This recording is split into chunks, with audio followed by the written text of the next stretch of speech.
समय का सदुपयोग। सोनू और वाणी के एनुअल एग्जाम आने वाले थे। अरे तुम अब तक पढ़ रहे हो? चलो वाणी, खाना खाते हैं।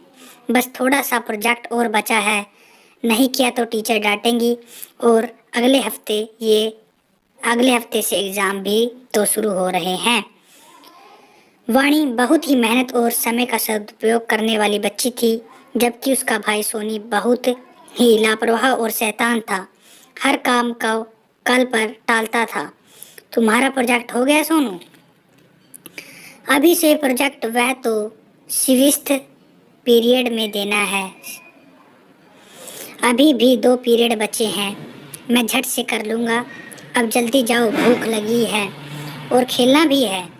अरे रुको, सुनो, नहीं करोगे तो मैडम डांटेंगी, वाणी ने सोनू से कहा। सोनू और वाणी के मम्मी पापा सोनू को हमेशा वाणी का उदाहरण देकर समझाते हैं। देखो सोनू बेटा, अब तुम बड़े हो गए हो, खेल के साथ साथ तुम्हें अपनी पढ़ाई पर भी ध्यान देना चाहिए। सोनू की माँ ने कहा, हाँ मम्मी, कल मैं पक्का। सोनू समय का सदुपयोग करना अपनी बहन से सीखो।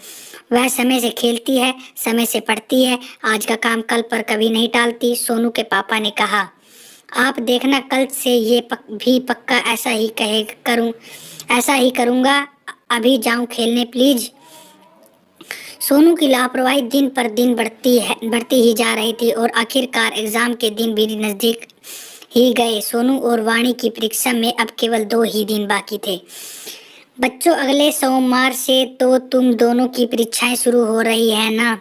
खूब मन लगाकर पढ़ो और अच्छे से परीक्षा दो। सोनू, मुझे तुम्हारी बहुत चिंता हो रही है बेटा, तुम हमेशा आज का काम कल पर टाल देते हो। उदाहरण, पढ़ाई कल पर नहीं टालना। वाणी की तरह सभी पाठ समय से पढ़ लेना, ठीक है? सोनू के पापा ने कहा।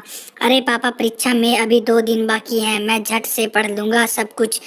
अभी तो मैं खेलने जा रहा हूँ, जब तक खेलूँगा नहीं तब तक पढ़ाई भी समझ नहीं आएगी।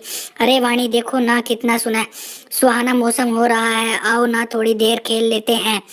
पढ़ाई के बाद में भी कर सकते हैं, झट से सब हो जाएगा। सोनू ने कहा, हाँ मौसम तो सुहाना है, लेकिन मुझे पाठ पूरा करना है, कल परीक्षा है। वाणी ने कहा, अरे इस मौसम में तो खेलने का मजा ही कुछ और है, तुम पढ़ती रहो, मैं तो चला खेलने। कुछ देर बाद वाणी ने देखा सुहाना मौसम धीरे धीरे आंधी तूफान का रूप ले रहा है और काले बादल उमड़ रहे हैं, मानो बारिश कभी भी हो सकती है। बारिश का मौसम देख वाणी को चिंता होने लगी कि अगर बारिश आ गई तो उसका पाठ कैसे पूरा होगा, क्योंकि बारिश होने पर कई बार घर की बिजली कट जाती है। तभी उसने अपने घर की खिड़की से सोनू की आवाज़ दी, क्योंकि बारिश होने पर कई बार बिजली कट जाती है। तभी उसने अपने घर की खिड़की से सोनू को आवाज़ दी, सोनू सोनू सोनू, मौसम देखो, देखकर लगता है बारिश होने वाली है, शायद रात को बिजली भी कट जाएगी। खेलना छोड़ो और आकर अपना पाठ पूरा कर लो, वरना कल परीक्षा में क्या लिखोगे। चिंता मत करो वाणी, अभी तो तुम दोपहरी हो रही है, रात को बैठकर फटाफट सब खत्म कर लूँगा। बिजली नहीं जाएगी, बल्कि बारिश के बाद पढ़ने में और मजा आएगा। अच्छा, मैं जाता हूँ, मेरी खेलने की बारी आ गई है। सोनू शाम तक खेलता ही रहा। उसकी चिंता तो तब बढ़ी जब अचानक बारिश होने लगी। सोनू बुरी तरह घबरा गया और घर लौटा जहाँ आकर उसने देखा घर पर ही नहीं, पूरे गांव की बिजली नहीं है। यह देखकर सोनू जोर जोर से रोने लगा। कल परीक्षा में मेरा क्या होगा? मैंने तो पाठ भी नहीं पढ़ा और जब अब तो बिजली भी नहीं है, मैं तो फेल हो जाऊंगा। मैंने कहा था ना, अपना पाठ समय से पढ़ लो। वाणी ने कहा, मैंने तुम्हें 1 हफ्ता पहले ही कह दिया था समय पर पढ़ाई कर लेना, लेकिन तुम्हें भी कभी कुछ समझ नहीं आता।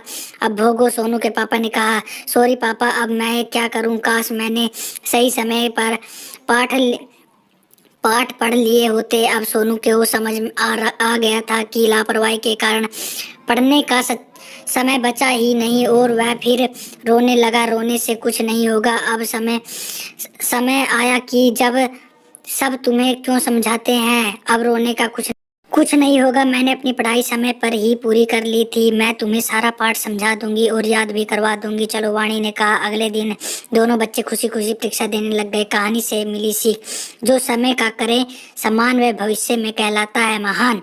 Thank you so much. So guys यार, वीडियो बनाने पे बहुत मेहनत लगती है यार, कृपया करके सब्सक्राइब करना ना भूला करो यार, प्लीज़ सब्सक्राइब कर दो चैनल को। हमें हमेशा अपना काम समय पर कर लेना चाहिए। काम टालने के बाद हमारे पास उस काम पर करने का समय नहीं रहता है और हम दुखी रहते हैं, बाद में हमें पछताना अच्छा लगता है। अपना काम समय पर ही कर लेना चाहिए। Thank you.